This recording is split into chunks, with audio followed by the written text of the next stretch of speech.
शरद पवार गुट का राज ठाकरे को ऑफर, महाराष्ट्र धर्म का पालन करने की गुजारिश, बीजेपी पर कसा कैसा तंज। लोकसभा चुनाव के मद्देनजर महाराष्ट्र की राजनीति से एक बड़ी खबर आई है। शरद पवार गुट ने एमएनएस के मुखिया राज ठाकरे को खुला ऑफर दिया है। शरद पवार गुट ने राज ठाकरे के साथ अलायंस करने का ऑफर दिया है। साथ ही बीजेपी को स्वार्थी कहते हुए करारा तंज कसा है।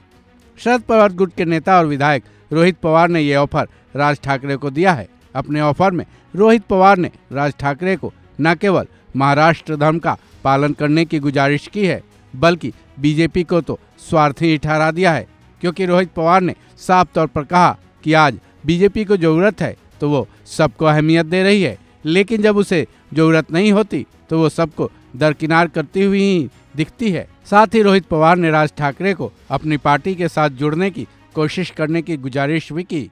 शरद पवार गुट के विधायक रोहित पवार ने क्या कुछ कहा, चलिए जानते हैं। राज ठाकरे साहब एक बड़े नेता हैं, वो थोड़ा सोचें।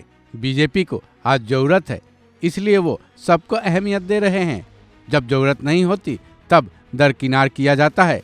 इस बात को ध्यान में रखते हुए महाराष्ट्र धर्म का पालन करने के लिए राज ठाकरे साहब को महाविकास अघाड़ी के साथ जुड़ने की कोशिश करनी चाहिए। उत्तर और दक्षिण भारत में एक ऐसा राज्य है जिसे हम महाराष्ट्र कहते हैं, जो संतों की भूमि है, अच्छे व्यक्तित्व के विचारों से प्रेरित है। यहाँ बीजेपी को महसूस हो रहा है कि लोग उनके साथ नहीं हैं, इसलिए बीजेपी अब छोटी बड़ी सभी पार्टियों को साथ लेकर वोटों का विभाजन करना चाहती है। अब सवाल यह है कि शरद पवार गुट ने राज ठाकरे को ऑफर तो दिया है, इसमें कोई बड़ी बात नहीं है, क्योंकि चुनाव के वक्त जरूरत के हिसाब से पार्टियां एक दूसरे को ऑफर देती रहती हैं और गठबंधन बनते टूटते रहते हैं। लेकिन रोहित पवार ने बीजेपी पर तंज इसलिए कसा है क्योंकि ये कयास लगाए जा रहे हैं कि लोकसभा चुनाव के लिए राज ठाकरे एनडीए का हिस्सा बन सकते हैं।